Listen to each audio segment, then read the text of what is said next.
Hello all, welcome to Mahimithu channel. இன்றைக்கி நம்ம என்ன பார்க்க போகிறோம்னு பார்த்தீங்கன்னா, பச்சை மொச்சக்கட்டை போட்ட தக்காளி சாதம் எப்படி பண்ணுறது அப்படின்றத பற்றி தான் பார்க்க போகிறோம்.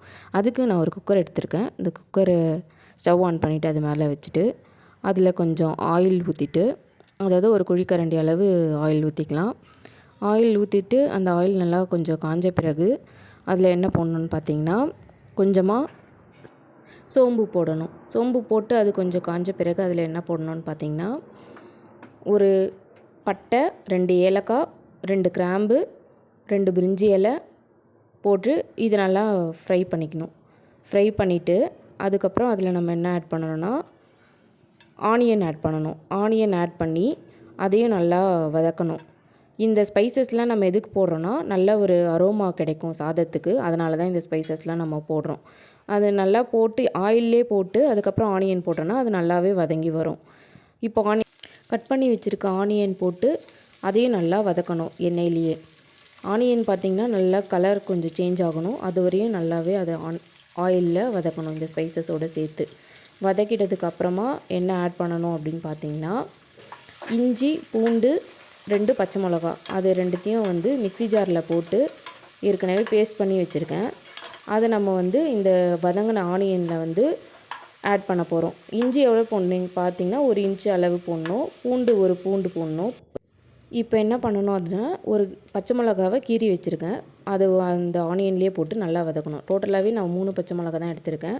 இந்த தக்காளி சாதம் பார்த்திங்கன்னா 4லேருந்து 5 பேர் சாப்பிட்ற மாதிரி 2.5 கிளாஸ் அளவு அரிசி எடுத்திருக்கேன். அதனால் 3 பச்சை மிளகாய் யூஸ் பண்ணியிருக்கேன்.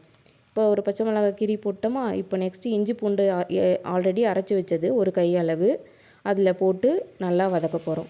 ஆனியனில் போட்டு நல்லா வதக்க போகிறோம். வதக்கும் பொழுது கொஞ்சம் அடி பிடிக்கிற மாதிரி இருக்கும் இஞ்சி பூண்டு. ஆனால் கை விடாமல் நம்ம வதக்கிட்டே இருந்தோன்னா அது பார்த்திங்கன்னா அடி பிடிக்காமல் நல்லாவே வதங்கி வரும். இந்த ஸ்டேஜில் என்ன பண்ணணும் அப்படின்னு பார்த்திங்கன்னா, வதங்கினதுக்கு அப்புறமா என்ன பண்ணணும்னு பார்த்திங்கன்னா, தக்காளி பழம் சேர்க்க போகிறோம். நான் 3 ஆனியன் எடுத்திருக்கேன் மீடியம் சைஸ். அதை கட் பண்ணி சேர்த்துட்டு இருந்தேன். அதே மாதிரி 3 பழுத்த தக்காளியை கட் பண்ணி வச்சுருக்கேன். அதையும் இந்த இஞ்சி பூண்டு இந்த ஆனியன்லாம் நல்லா வதங்கி வந்த பிறகு இந்த 3 பழுத்த தக்காளி கட் பண்ணி வச்சுருக்கிறத இதில் போட்டு நம்ம வதக்க போகிறோம். இதோடு சேர்த்து தக்காளி சேர்த்து நல்லா வதங்கினோடனே தக்காளி ஓரளவு குழஞ்சி வரணும். குழஞ்சி வந்த பிறகு தான் நம்ம மற்ற பொருட்கள்லாம் ஆட் பண்ணணும். அது என்னென்ன ஆட் பண்ணணுன்றதை பார்க்கலாம் வாங்க.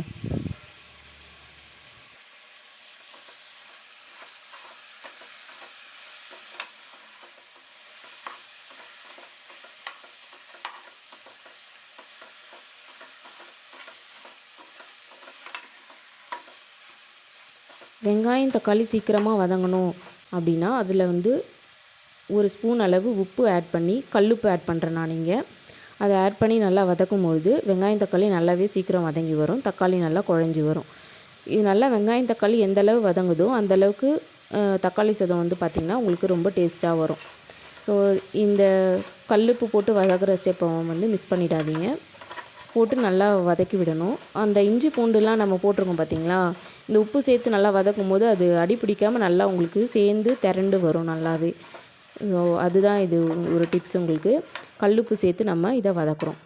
வதக்கிட்டு இப்போதைக்கு சாதத்துக்கு 1 ஸ்பூன் அளவு தான் கல்லுப்பு போட்டிருக்கோம். பத்தலை அப்படின்னும் போது நம்ம டேஸ்ட் பார்த்துட்டு அதுக்கப்புறமா கூட ஆட் பண்ணிக்கலாம். இப்போ இது பார்த்திங்கன்னா நல்லா வதங்கி வந்துருச்சு. கலரும் சேஞ்ச் ஆகிடுச்சு பாருங்கள் உங்களுக்கு. இப்போ இதில் நம்ம என்ன ஆட் பண்ணுறோம் அப்படின்னு பார்த்திங்கன்னா, இந்த பச்சை மொச்சையை அலசி வச்சுருக்கோம். அதை இந்த குக்கரில் ஆட் பண்ணுறோம். போட்டு அதையும் நல்லா வதக்க போகிறோம். பச்சை மொச்சையும் நல்லா வதக்கிடணும். அப்போ தான் பார்த்திங்கன்னா கொஞ்சம் வெந்திருக்கும். அதுக்கப்புறம் நம்ம ப்ரெஷர் போட்டு வேக வைக்கும் போது சாதத்தோடு சேர்ந்தும் நல்லா வேகும். ஸோ சாப்பிடும் போது நம்மளுக்கு நல்லா சாஃப்டாக வெந்து வந்திருந்தால் கொட்டை சாப்பிடும் போது நல்லாயிருக்கும். அதனால் முன்னாடியே போட்டு வெங்காயம் தக்காளி வதங்கினதுக்கப்புறம் கொட்டையையும் போட்டு நல்லா வதக்கிடணும். இந்த பச்சை மொச்சை பார்த்திங்கன்னா இங்கே நல்லாவே நம்மளுக்கு அது தோல் உரித்து நாங்கள் ரெடி பண்ணி ஆல்ரெடி வச்சுருந்தோம்.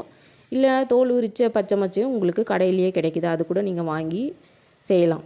இப்போ இதில் என்ன பண்ணுறேன்னா, ஒரு 1/4 ஸ்பூன் 1/4 டீஸ்பூன் உங்களுக்கு மஞ்சத்தூள் ஆட் பண்ணியிருக்கேன். அதுக்கப்புறம் ஒரு 2 ஸ்பூன் மிளகாத்தூள் ஆட் பண்ணியிருக்கேன். இந்த மிளகாத்தூள் பார்த்திங்கன்னா வீட்டு மிளகாத்தூள். ஸோ இதுலேயே தனியா தூளும் இருக்குன்றதுனால வெறும் நான் வீட்டு மிளகாத்தூள் மட்டும் 2 ஸ்பூன் ஆட் பண்ணியிருக்கேன்.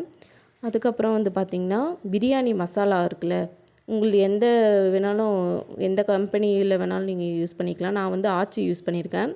அது 2 ஸ்பூன் போட்டு அதையும் போட்டு நல்லா வதக்கணும்.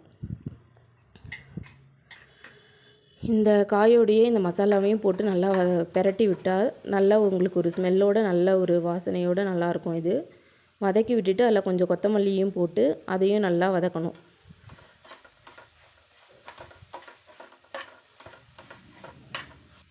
வதக்கிட்டு அதில் பார்த்திங்கன்னா கழுவி வச்சுருந்த அரிசி ஸ்டவ்வை சிம்மில் வச்சுட்டு அதுக்கப்புறம் அரிசி போடுங்க, இல்லைனா அது மசாலா தீஞ்சிரும். அப்போ ஸ்டவ்வில் சிம்மில் வச்சுட்டு அரிசி வந்து கழுவி வச்சுருது வந்து ஒரு 2.5 டம்ளர் அரிசி நான் வந்து யூஸ் பண்ணியிருக்கேன். அதையும் போட்டுக்கிறேன். இது வந்து பார்த்திங்கன்னா ஒரு 4லேருந்து 5 பேர் சாப்பிட்ற மாதிரி நான் இன்றைக்கி செய்கிறேன். 2 டம்ளர் அரிசியை கழுவி ஆல்ரெடி 1/2 hour ஊற வச்சுருந்த அரிசி இது. அதை வந்து போட்டுட்டு அதே 2.5 டம்ளர்னா 5 டம்ளர் தண்ணி ஊற்ற போகிறோம். நம்ம இதில் 5 டம்ளர் அந்த ஊற வச்ச தண்ணியவே வந்து இதில் ஆட் பண்ண போகிறோம். 1/2 hour அரிசி நல்லா ஊறி இருந்தால் தான் உங்களுக்கு வெந்து வரும்பொழுது நல்லா சாப்பிட்றதுக்கு நல்லாயிருக்கும். நல்லா வெந்து இருந்தால் தான் நம்மளுக்கு ஜீரணமும் நல்லா ஆகும். இப்போது நான் இதில் 5 டம்ளர் தண்ணி ஆட் பண்ணியிருக்கேன். ஏன்னா 2.5 டம்ளர் அரிசிக்கு 2 பங்கு தண்ணி. இது வந்து வீட்டு அரிசி தான். வீட்டு அரிசின்றதுனால உங்களுக்கு 1க்கு 2 தண்ணி வச்சா கரெக்டாக இருக்கும். இதே பாஸ்மதி ரைஸ்னால் 1க்கு 1.5 தண்ணி வைக்கலாம், அது அரிசியை பொறுத்து. இது வீட்டு அரிசின்றதுனால நான் 1க்கு 2 தண்ணி வச்சுருக்கேன்.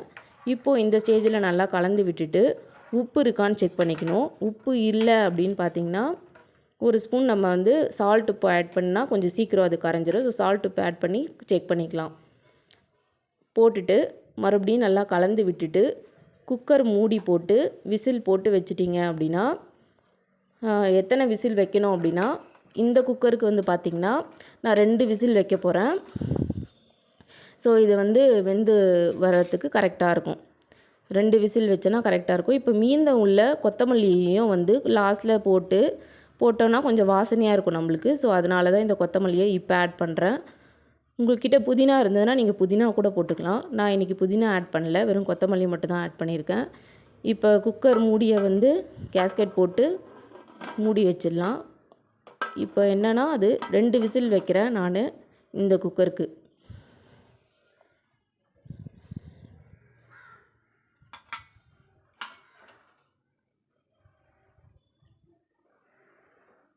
இப்போ வந்து பார்த்திங்கன்னா